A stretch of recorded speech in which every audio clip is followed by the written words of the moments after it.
Assalamu alaikum wa rahmatullahi wa barakatuh, and welcome back to Islam in the 21st century. Now today we are discussing the issue of the misuse of Islam, namely the misuse of certain scholarly tools in Islam, and for that we're relying on two papers written by Ustaz Shakur Rahman, who we are fortunate enough to have with us today, Playing with Maqasid and the Ijtihad Story.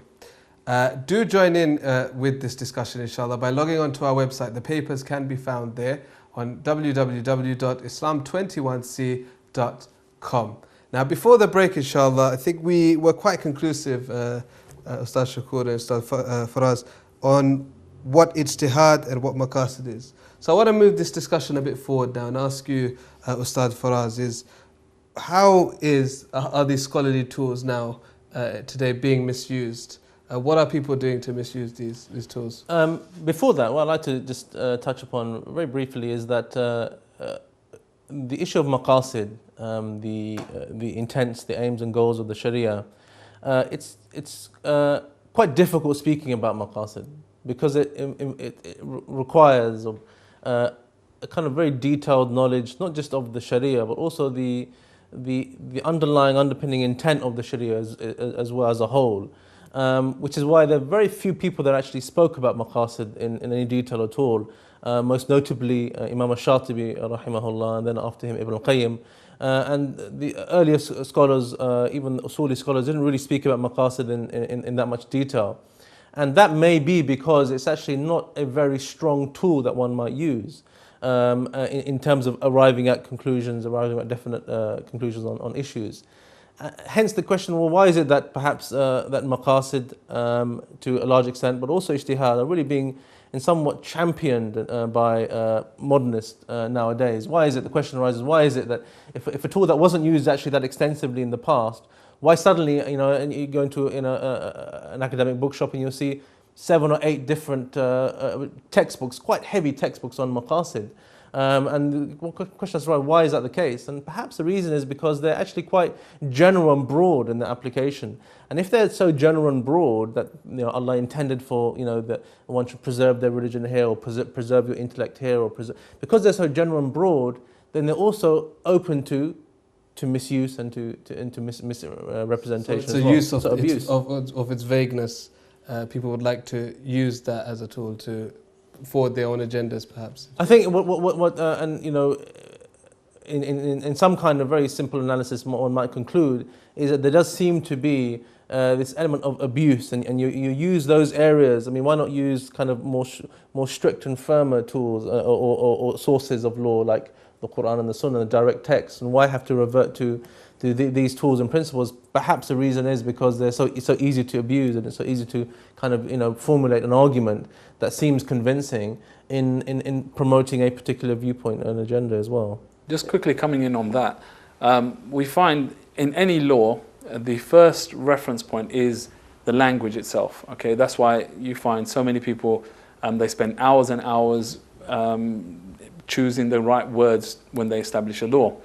Now we find a great push now that when you look at Islam and the sources of Islam, if you look at them at this level, the so-called literalist level, you're called backwards, you're against progression in Islam, etc. And we find various think tanks like Rand and etc. in America and in the UK as well, saying that we need to open up ijtihad and we need to open up and look at maqasid, because they feel they can't change what is there in the Islamic text. It's fixed, it's constant.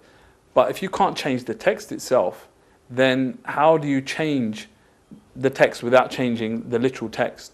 You change it by the meanings, or you create a new reference point by which you can judge the text. Okay, the scholars of the past, the Usuli scholars and those who spoke about maqasid and ijtihad in detail, they said that the text itself, the revelation, was the judge.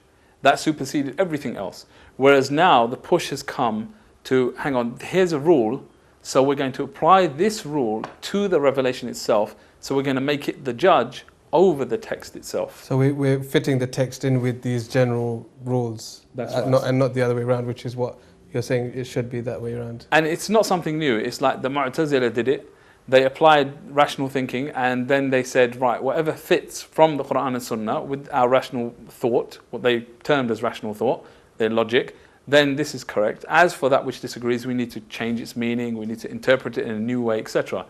And then this led them to say the Quran was created.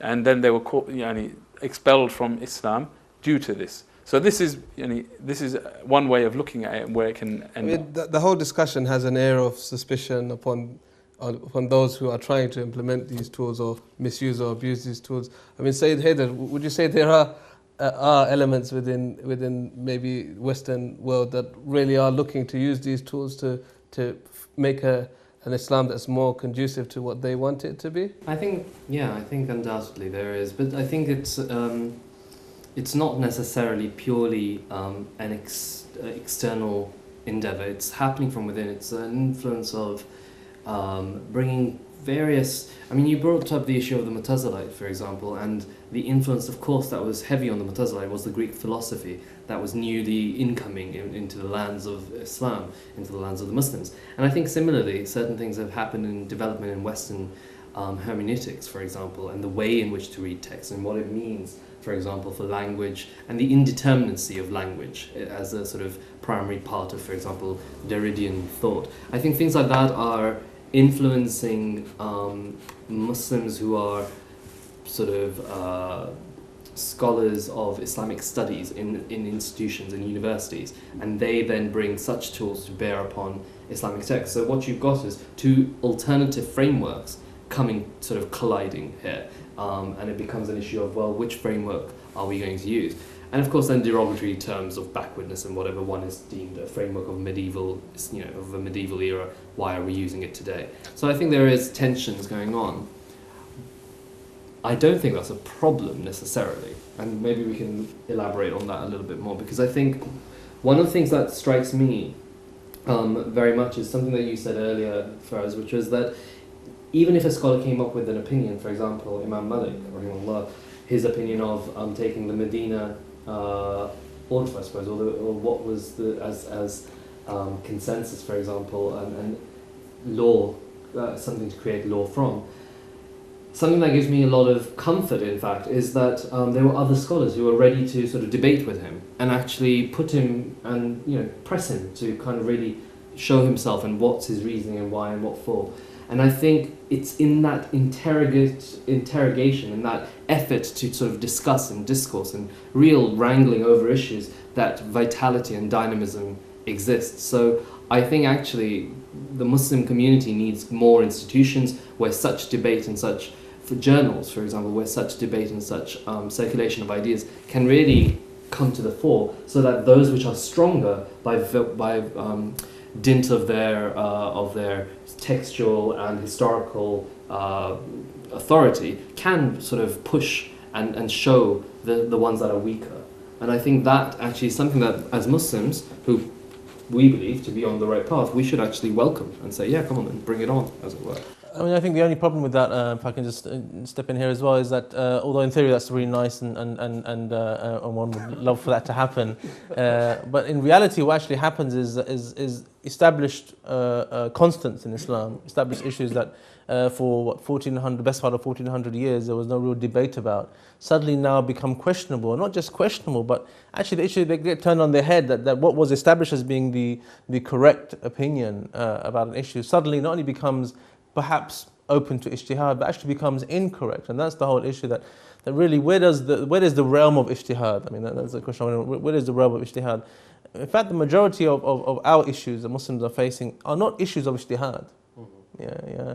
The real issues are just one of just simple submission to Allah's law and Allah's religion. And a lot of the problems that we're facing in the Muslim communities are because of our moving away from of just openly submitting to the Quran and the Sunnah. And the realm of ijtihad is in those issues that we don't really know what the correct outcome is. There's no specific text and ruling. And a lot of the issues that sadly have been mentioned by the modernists and writers of that vein, that ilk, have really opened up issues that have been closed for hundreds of years, for perhaps the best part of 1400 years. Not because, and there's nothing wrong with opening up an issue if the opinions are not strong or there's no real conclusive argument. But quite often it's on issues that a consensus has already been reached. And for them to come back and really reinterpret or seek to reinterpret and to come up with new opinions, really one has to question what is the reason behind it, what is the intent behind such motivation, such effort. And intention is key there, inshallah. We'll try and catch up with that, inshallah, in the last conclusive part of this episode. Do join us after the break. Assalamu alaikum wa rahmatullahi wa barakatuh.